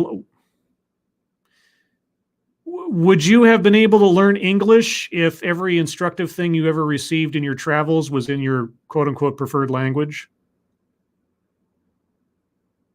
I mean, if the person lives... Okay, you show pictures of, you know, the assembly line or, you know, the production line. Okay, so we're not talking about remote working here. We're not talking about dialing in from a distance. We're talking about in person, on location. So the whole location barrier you're talking about, that's still a barrier for the business that you're discussing here. Okay, so setting that aside. Why wouldn't you want people to learn another language if they had the opportunity to, like you did? If there's an opportunity to learn something of a different language, especially if they're coming from a different country like you were, why would you want to take away that opportunity? And if they're location-based to begin with, why would they not at least be able to speak the language of the place in which they are in to some degree? I mean, one of the basic requirements of citizenship for the United States is that you have a basic understanding and how to read and write English. So, as an example, maybe I'm missing something. Now, ability to read or write or to speak the local language are no longer the obstacles they once were. I guess, but then why wouldn't you want someone who's in a place where the local language is not their native language? Why would you want to reduce opportunities to become multilingual? I mean, don't you, speaking to our speaker here, don't you have an advantage in being multilingual? Didn't you gain a lot of knowledge in having to learn how to communicate with people from different cultures and different countries? Why would you want to artificially, you know, mechanize that aspect out of the process? And who is this for exactly? Many of the employees in the food industry are often migrants, refugees, or people from disadvantaged backgrounds. Right. Okay. Who might not be able to speak the local language and often might not be able to read or write well. Yeah. So would this have... So this is what the couple at the restaurant did for you? Did they speak your language? I can't say as to the utility of what she's proposing, but I'm still coming back to her saying that this AI prospect was going to duplicate what that couple at that restaurant did for her. I don't understand what that means, given what she's saying. In fact, one of our customers have 49 languages spoken on some of their facilities. 49 languages. Okay. With English long way down the list. When we can see opportunities for improvements and then deliver training with that person's preferred language, it makes huge difference to the organization and to its people. Their preferred language. So if a supervisor does not speak their preferred language, how do they effectively communicate with their employees? I mean, there's going to have to be a go-between at some point, right? Someone who can translate. Because correct me if I'm wrong, I don't think you can trust an AI necessarily to do all this stuff for you. Right? And that is only the beginning. AI is going to be the universal translator? Is that what you're saying? When I was very young, about 5 or 6 years old, living in that tiny village. One of my jobs was to carry buckets of water from the well to the huts. Uh-huh. So how would AI do that now? And I remember putting the buckets down in every 20 meters or so, and how the handlers digged into my hands. Yes. They were so heavy, and I was so scrawny because we didn't have enough to eat. Yes. Even though that experience taught me resilience, it's not something I want any other child to go through. I can understand. How is AI going to solve the problems of Ethiopia? I want to live in a world where people are not limited by local language, by geography, by lack of access to knowledge and training. But your AI would specifically restrict access to new knowledge and training. You'd have people relying on an AI to do all the communicating rather than learning to communicate one to another. You'd be eliminating jobs and opportunities for people by relying on a machine to do all the thinking and communicating for people. I mean, does a factory where there are 49 spoken languages, but few people speak any other languages than their own, does that sound like an efficient setup? Really? Where everyone is safe at work. Are they safe when they can't communicate with one another on the fly? If someone spots a problem on the line and they start yelling at someone in a language they don't understand and they cannot communicate one to another, is that a good thing? When nobody's excluded because they cannot read or write. What if they need to be able to read or write to do their job? How do you deal with safety issues if someone can't read signs or labels or controls? Thank you, Bacall, the Driving Ape Man. Does she think the United Federation is real? I'm obviously missing something here because, sure, I could see some utility to some AI implementation, but she hasn't made a very good case for it here as far as I'm concerned. Where everyone can fulfill their potential. Now, AI can deliver this world. No, it can't. Thank you. No. You have made a very poor case for AI making a world where everybody can fulfill their potential. You did not equate AI to those two people at the restaurant who gave you an opportunity, taught you a trade of a kind, and conceivably also improved your language skills by having to learn how to communicate with someone who spoke one language but didn't speak English that well, and so on. There's no replacing human interaction. I'm sorry. If nothing else has been learned from this pandemic, and God knows probably nothing has, the utility, the richness, the benefits of interacting with real people cannot be understated. Building some kind of artificial intelligence overmind that's going to do everything and do all the speaking and do all the communicating, that doesn't bring people together. That actually just enhances the differences between them. Because now we don't have to rely on getting along with one another. We just have to look to the big computer program to tell us what to do. Sounds kind of creepy, honestly. A lot of 50s sci-fi was built around giant supercomputers that had no souls, or war games with Whopper. Thank you, Piccolo, again. Would you like to know more? Yeah, well, I would like to know more. Or maybe just watch Colossus, the Forbin Project, if you want an idea of the dangers of artificial intelligence. And anybody who actually remembers Colossus, the Forbin Project, well, I wasn't there for it myself when it came out, but I saw it. If you recognize that name, you're an old movie nerd like me. But anyway, moving on from that. Let's see, got a couple of minutes.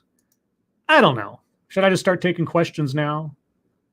What did you guys think about the TED Talk? Let's give a couple minutes of feedback on that one. Let me know what you thought of the TED Talk. Did I miss something? Was I off base about anything? Etc. Understatement, don't deny my existence, Scribe Light.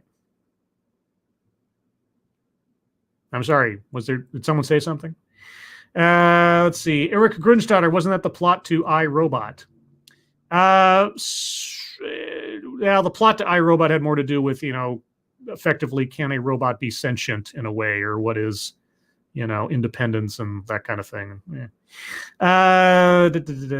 Corn Pop, War Game, good movie, Scribe Light. Yes, War Games, the first one was great. The sequel, stay away. Just stay away. If you have no idea there was a sequel, you are a very fortunate person, because it's terrible. Awful.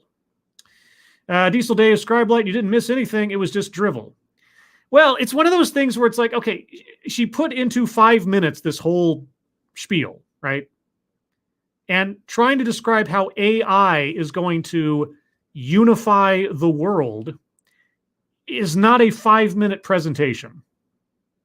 It's not. So I can't necessarily fault her for the lack of details based on the length of the presentation. Maybe there's something more there. But even in the elevator pitch, she didn't sell me. I came away with more questions than wonderment on that one. So, yeah, that's kind of where I'm at on that one. Understatement, Scribe Light, you said something couldn't be understated. I take issue with that.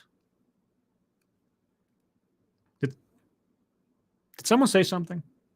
Spider-Man, how do they learn resilience if you take away resistance? I don't know. Whenever somebody offers to me a plan for a utopia, I always get a little suspicious.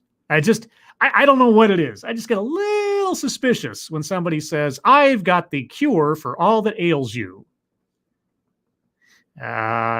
Snake oil doesn't always come in a bottle.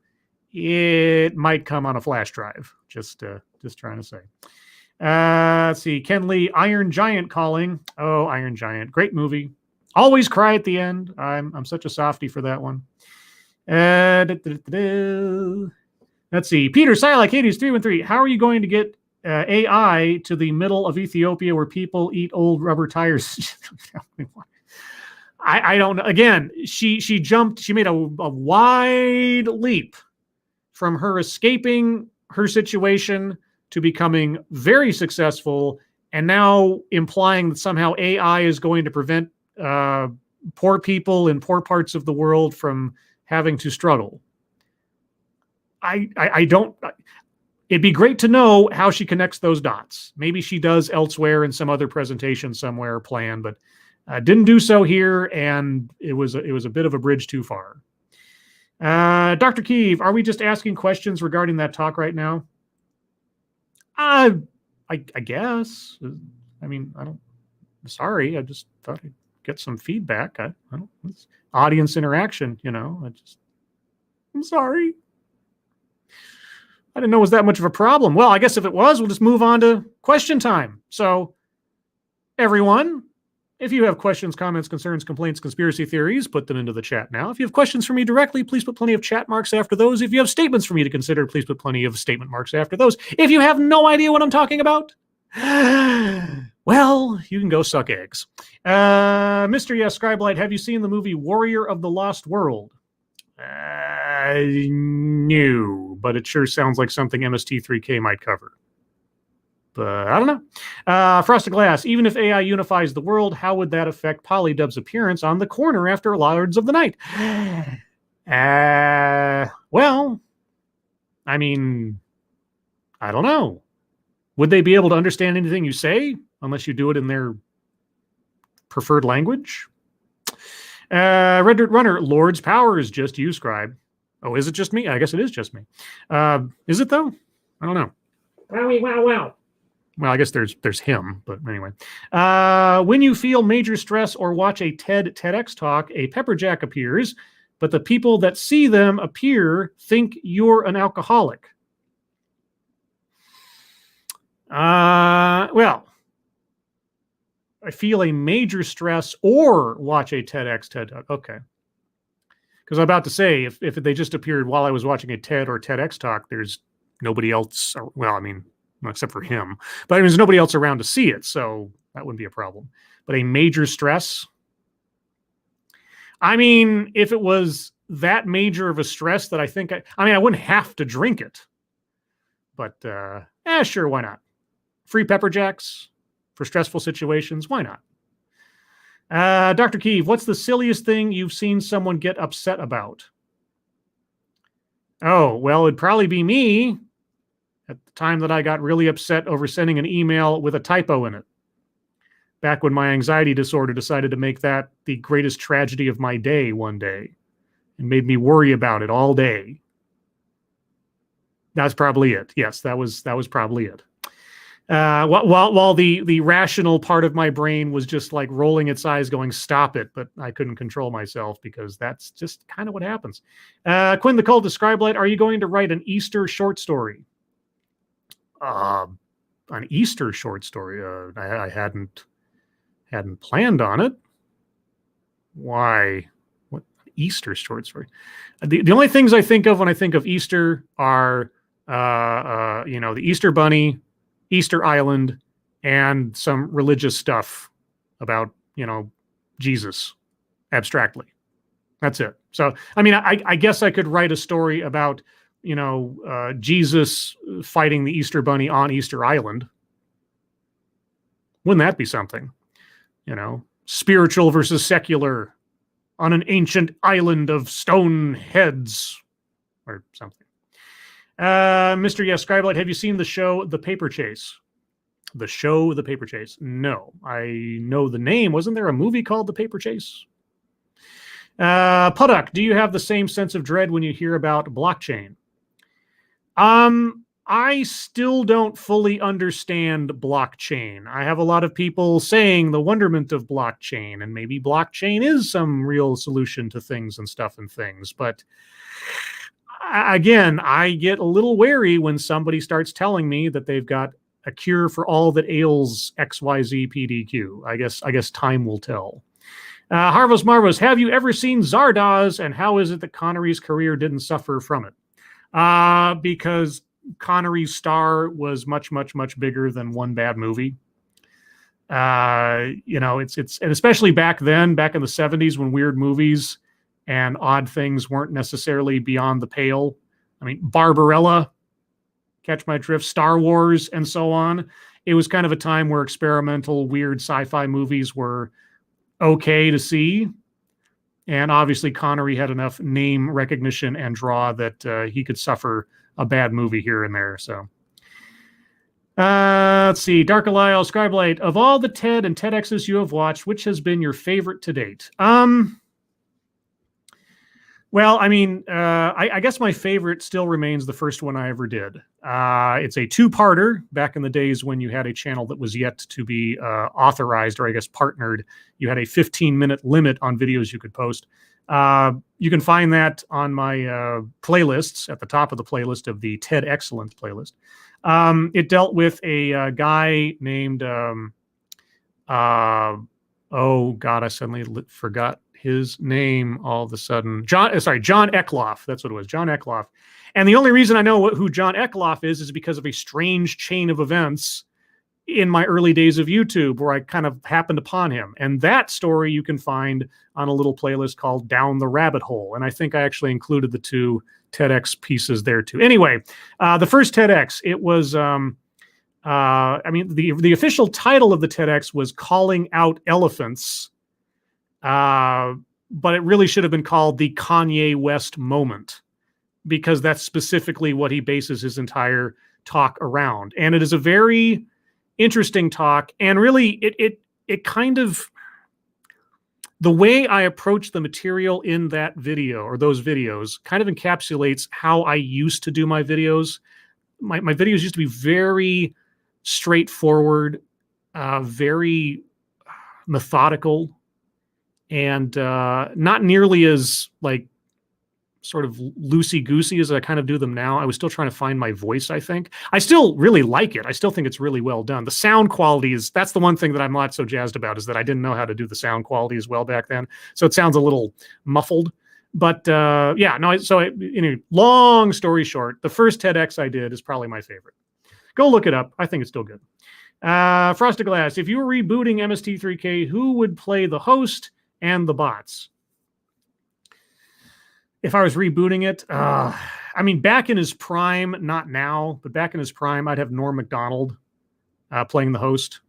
I think Norm Macdonald would have been a great MST3K host. His style of humor would have been great. As for the bots, who would play the bots? Oh, God. Let's see. Norm Macdonald, Bill Burr, and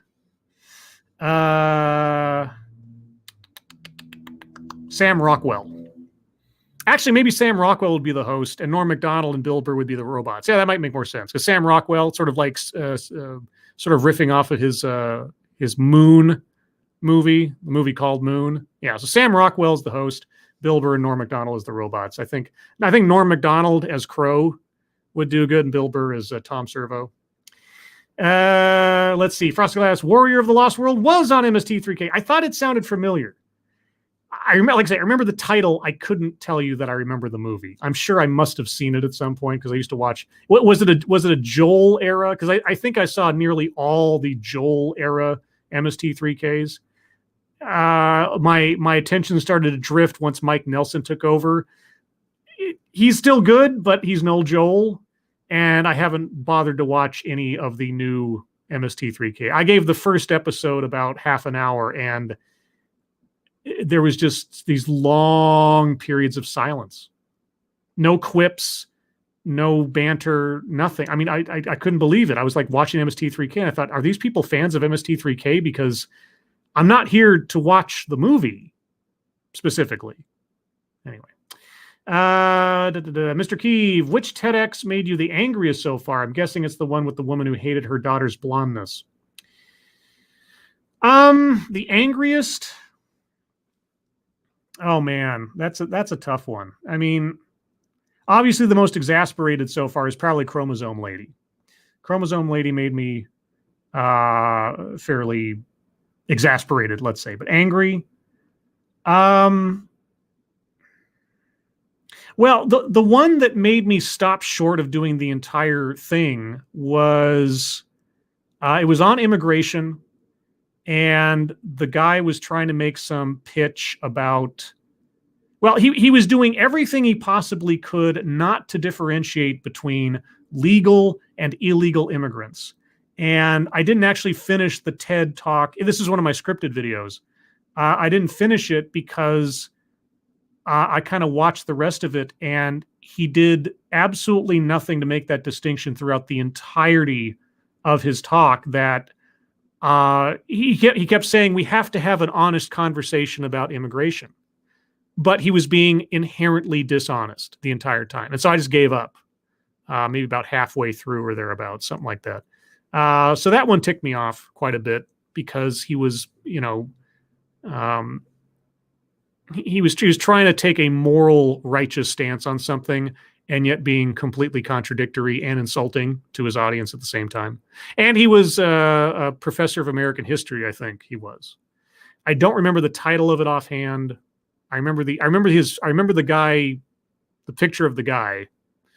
I'd have to find it, but anyway, I guess that's one. I mean, there's been several. The ones where, and you mentioned one of them, where the people use children as props, or turn their children into somehow villains or examples of villains. I made a playlist of the ones that jumped out at me in that regard. I think it's like TEDx parenting or something, or bad parenting from TEDx. So there's a playlist for that too. Frosted Glass, it was a Joel episode, season 5, episode 1. Okay, if you say so. Corn Pop, Scribe, are you saying that the pet rock people had as kids can't grow up to be a Jedi? Yes. Yes, I'm saying a rock, an inanimate object, can't be a Jedi or an active character in the Star Wars universe. Yeah, it's true. It's true. I mean, even the tree in the Star Wars, well, the old canon, it could talk. It could communicate. It actually could manipulate the Force. It was just a creature that grew into a tree. A lot like the character in the Fallout series, who eventually grew into a tree. But anyway. Mr. Yes, there was an MST3K reboot on Netflix. Yeah, that's the one I was talking about. I gave the first episode of that reboot a shot, and within the first 30 minutes, I couldn't. They'd sit there in the audience and say nothing. Like long stretches of time would go by and they'd say nothing. And then when they did say something, it wasn't funny. I mean, not even referentially or anything. It was just, I was like, I'm not here to watch a movie in which I could say something funnier than the guys in the audience. So, yeah. Corey Suzuki, thank you so much. The Rock had midichlorians. Yes, because the midichlorians, as described, totally like to meld onto inanimate objects. You know, rocks have life force or something. Jake Thompson, Scribe Light, Rock can't be a Jedi. Sounds like you are being bigoted. Yes, I think in that regard I would be a bigot, saying that it's stupid to have a rock as a Star Wars character.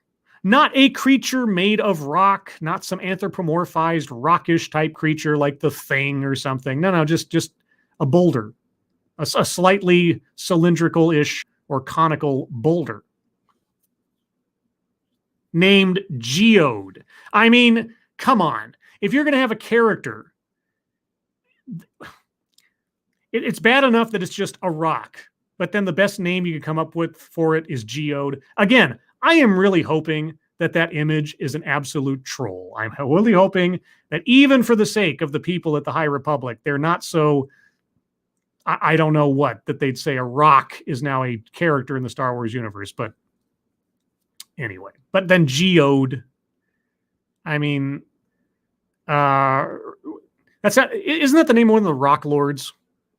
You guys remember Rock Lords? The rock transformers from the 80s? If that's not the name of one of the Rock Lords, I'd be surprised.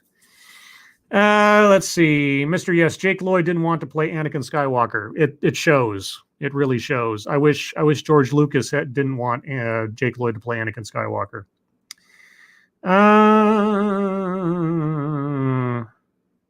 Genti Maxi, a Geode is a Pokemon too. Yeah, but I'm sure the Geode in Pokemon was actually a creature with like eyes and legs and movement. It wasn't an inanimate object, right? Certainly. Poker Piers, Scribelight, have you ever watched F is for Family? It's an animated show by Bill Burr on Netflix. It's one of the best shows in my opinion. It's hilarious if you enjoy Bill Burr. I have heard of F is for Family. I have not watched F is for Family, so the answer is no. Will I watch it? Maybe. I don't know. Frosted Glass. Why can't a rock be a Jedi when they had a plank of wood play Anakin? Yeah. Here's the thing.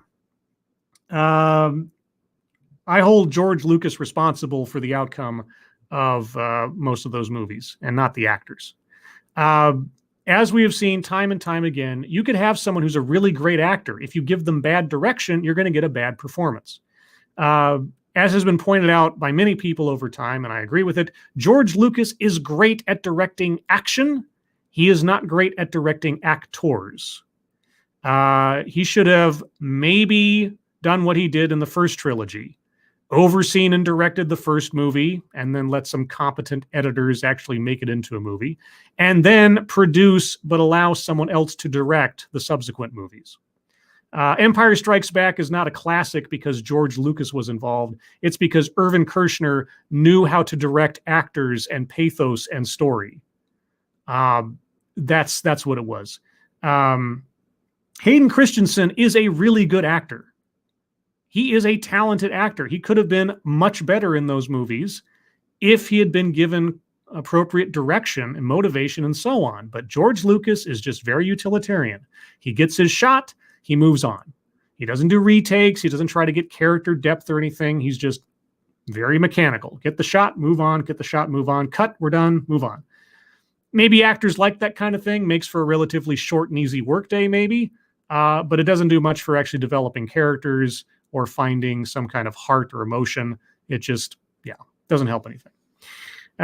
Corn Pop, is it a black rock? If not, that will not be very inclusive of them. It's a gray rock, as far as I can tell. It is about as neutral as you can come. So maybe it's an elderly rock. I don't know.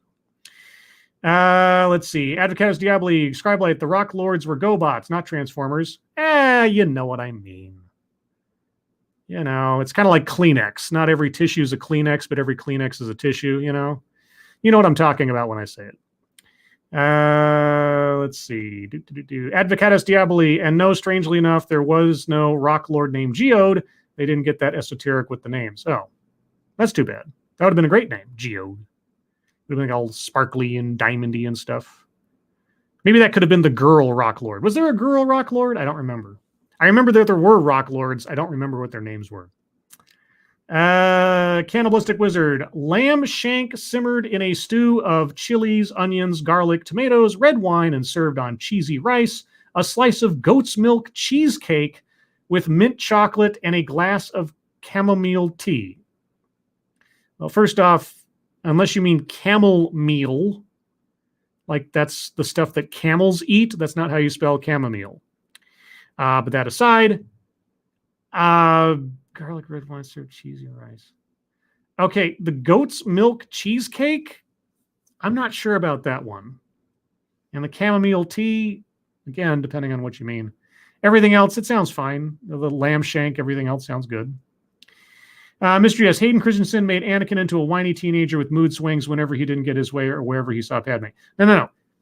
Hayden Christensen did not do that. Hayden Christensen was doing what he was told to do. He was reading the script he was handed. He was acting in the capacity that he was told to. Hayden Christensen is a good actor. He really is. Watch Life as a House. Watch Broken Glass. He has the ability to be a good actor. But he has to be implemented correctly or with some kind of talent. And again, George Lucas has very little talent in directing actors. So I don't blame Hayden Christensen for the outcome of that movie and that character. He was saying the lines that were written. He was doing the takes that he was told to do. And that's it. So Duolingo, how do you like your eggs? Generally scrambled. Very, very simple like that. Scrambled or, an omelet, something like that. That's fine. Cannibalistic Wizard. I'm dyslexic. You spelling forth Riker. Okay, dyslexia would not explain misspelling chamomile like that. I mean, if you switched a letter around or two, but you put. I mean, if we're gonna be sniping at each other, I'm just saying. Okay, camel meal. No. Mr. Yes, at least he isn't Kristen Stewart. Yeah, that's true. Can you imagine Kristen Stewart as Padme? Boy, wouldn't that, goth Padme. Oh, that might have been okay. Anyway. Frosted Glass. Broken Glass, is that a threat? Maybe. Peter Silak Hades, what if it had a backstory and turned out to be one of the Dagobah rocks that Luke lifted with the Force in the first movie, and it's actually Yoda's Padawan?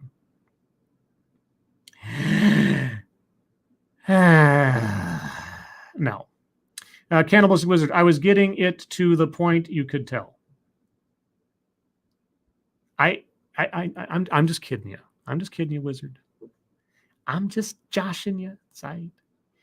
Genti Maxi, I heard that as camel toe tea, and I was like, no thanks. Yeah, it's probably not. Zalbla, goth Padme sounds hot. Yeah, doesn't it though? And I mean, there was that one scene in Attack of the Clones where she had that leather strap dress thing on. Remember that? You know who designed that dress personally? George Lucas. So, I mean, I'll give him props for that. Not a whole heck of a lot else. Ken Lee, the girl who kicked the hornet's nest Padme. Maybe not that extreme, goth. Maybe not that extreme. I don't want half-shaved head, no eyebrows Padme. Let's not do that. Red Dirt Runner Scribe, so is a rock being a Jedi like you being an entertainer?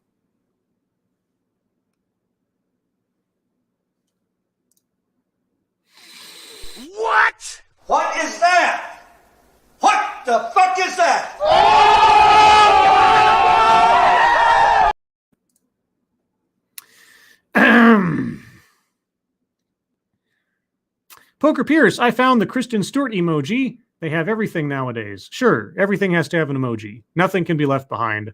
Everything needs representation. It's a llama. There is a species of crystals that use robotic exoskeletons to move that can be Jedis. Well, see, but they're a species, and they have intelligence. So far as I know, this rock is just a rock. I don't see it have any kind of mobility. So, I mean, but still, it's a rock. Tony Giff, Scribe Light, Mr. Tickle Trunk shouted out Culture Casino, Scribe Light, Kurt Metzger on Friday Night Tights. Oh, okay. Well, thank you, Mr. Tickle Trunk. So much. I really appreciate your support. Friday Night Tights. Yeah, Friday Night Tights with Nerdrotic and Heel versus Babyface and those guys. Yeah. Great. Or is that is Doomcock on there too? No, he does the Inquisition. That's what it was. Yeah, never mind. Red Dirt Runner. Sorry, Scribe. Do you need aloe for the burn? No. I mean, you're more of like an electric blanket than a burn. Anyway. Quinn the Cultist Scribe Light. You doubt the power of rock? I want to rock. I want to rock. Of rock? No. Of geode? Yes. Yes. LOYN, Lords of Your Night? That sounds kind of kinky. If you had to, fuck it, don't worry, great stream, man. Okay. Yeah. If I had to, yeah, those... Poker Piers, what the hell is all this rock and cock talk? No. The cock talk was the other night where the cockfight ended in a guy dying because his cock attacked his cock. Remember that story? Because it really happened, apparently. Frosted Glass, to be fair, maybe the other option for the new Jedi was a hard place, but wait, do I still have that somewhere in here? Hold on. If I don't, I should really upload that. Or is that I used to have I have the picture. I don't have the audio. Okay. I used to have a rim shot little thing. I should really, I've got the picture for it. I really should add that to an audio clip at some point and put it on my repertoire here, my little soundboard. I've added a couple other things I haven't even used yet. But I have a feeling they'd probably deafen anybody if they weren't prepared for it. So I better not use that one. And the situation isn't appropriate anyway. Duolingo, why does everything always have to be kinky? Well, you see, here's the thing. Somewhere, somehow, everything is kinky to someone. Like Rule 34, as they say. So, I mean... Pick an object in your room. Somewhere out there, there is somebody, at least someone, who in some way, shape, or form finds that object a turn on somehow. So, yeah, just saying. Austin, okay. Deal with me for a second. We take the sun, right? And it's the sun. But it's also a Jedi Master.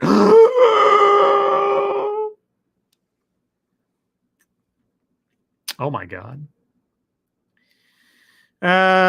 Peter Silent Hades, okay, you've convinced me. A rock is a tarded idea. However, it can't hurt the franchise. It's already festering at the bottom of the toilet of humanity's enemy. Honestly, mentally, I don't see the Disney Star Wars era as actual Star Wars. They had their opportunity over and over and over again. And despite the ray of hope after a fashion that The Mandalorian has been, it's obviously not enough to overcome the general philosophy and tenor of the new Lucasfilm. Even with the complaints I might have had with some things back in the old Lucasfilm, they did appreciate their fans. They did appreciate the fan base. I mean, the kinds of fan films that were put out during the early 2000s and the support that they got from the community and the decipher cards where people got to, they started going into every different character in the background and making a card for them.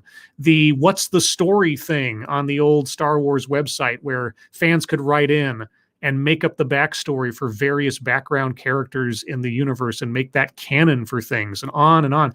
The one time, here's a weird one. There was a website. I don't know if it's around anymore, but it was called thelightsaber.com. And it was just a website that cataloged every lightsaber ever depicted for any Jedi or any Sith or any character in the entire Star Wars universe. And there was an instance where there was a character named Karuk or something. It was a weird name. Anyway, at that point in time, there was no depiction of that character's lightsaber. So the owner of the website designed a lightsaber for the character as sort of a stand-in, just to have something there because, just thought it'd be good. And you know what happened? Well, a comic book artist who had to draw that character in an upcoming comic book went on the internet looking for a reference of that character's lightsaber and used the guy's mock-up of that character's lightsaber as a reference to draw the lightsaber because he thought that that was a canon depiction. So just by accident, this guy created, reverse canon. And it was little things like that. And it was just the sort of sense of community back then with even with the stuff from Star Wars that was bad, because there were some novels in the Star Wars novel series that weren't that great. Like Darksaber is a guilty pleasure of mine, but it's not a very good Star Wars story. What was it? Children of the White Star or White Crystal or something. That was a bad book. There's a lot of bad books, but you sort of had some camaraderie in not liking the same books and loving the Thrawn trilogy and being able to debate these things. And so even bad Star Wars back then was good Star Wars because it didn't take itself too seriously and it wasn't trying to push a message. Disney Star Wars doesn't know how to do any of that. And while I enjoyed The Mandalorian, they're working sure hard as heck to make me not like Star Wars again and probably forever. Tony Giff, it's like Terminator and Predator was over when we stopped enjoying them. It's over when they either they try to overblow the franchise or they don't get it. They try to make it like giant blue beams going into the sky. Like Predator. The first Predator had very small stakes, right? It was one team of guys in the jungle against one monster. I mean, we're not talking about global threat. We're talking about very small stakes. The first Alien was effectively very small stakes, right? I mean, there was the threat of bringing the weapon back to Earth and all that kind of thing, but we only had a small group of people.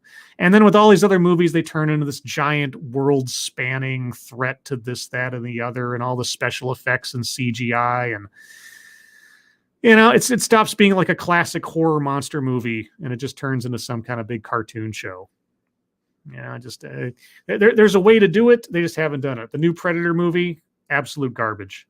I don't know about the one that's coming out. I'm talking about the most recent one that was directed by Shane Black, who happened to be in the first Predator movie. Usually a very good script writer. I don't think he should direct much. Anything beyond comedies. Kiss Kiss Bang Bang, great movie. He wrote the script. He directed it. It was perfect. Iron Man 3, yeah. So, Okie Native, the new Star Wars character Iraq isn't good. It seems like a stupid idea. Maybe they'll make it cool. I don't know. But the High Republic so far has not impressed me. Just on the outside, I have no interest in it. But of course, Disney Star Wars et al. I've lost interest in since The Last Jedi. I wasn't sure that I had all that much interest after Force Awakens, but certainly after The Last Jedi. Peter Silak, hey, the first Predator is in my top 3 of all time. I love them. Yeah, the Predator's one of those perfect movies.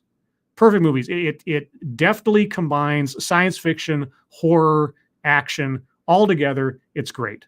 John McTiernan is an excellent director. He did Die Hard, he did Predator, he did Hunt for Red October. Great. It didn't need a sequel. I didn't mind the sequel. I thought the sequel was all right, But yeah, perfect little movie.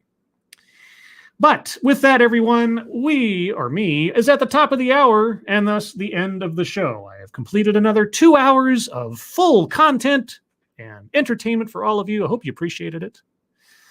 Let's see. So what's coming up? Tomorrow. All right, we've got a busy day tomorrow for myself. So tomorrow at 8 a.m. Pacific time, 11 a.m. Eastern time, I'll be doing a special little stream of the podcast that has caused so much controversy for the Journal of the American Medical Association, in which purportedly they make some sort of argument that systemic racism is a question, not a certainty in the healthcare industry, or something to that effect. I don't know exactly what they say, but whatever they say, it was bad enough that the American Medical Association came out right after and denounced the whole thing and had them take down tweets and did a whole Twitter thread assuring everybody that systemic racism is totally real, guys, and it is, and we admit it, we confess it, and so on.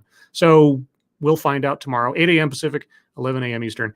And then tomorrow night on this same channel at 6 p.m. Pacific, 9 p.m. Eastern, we'll be back again, hopefully with Satsu and his new internet, and certainly with special guest Sister Scribe joining us for the Lords of the Night. But yeah, so everyone, thank you so much for joining me, as you always do. Thank you so much for your participation. Thank you so much to the moderators for keeping an eye on things, even though everyone is so well behaved. They have little to do. Everyone who donated, thank you so much for your generosity. I really do appreciate it.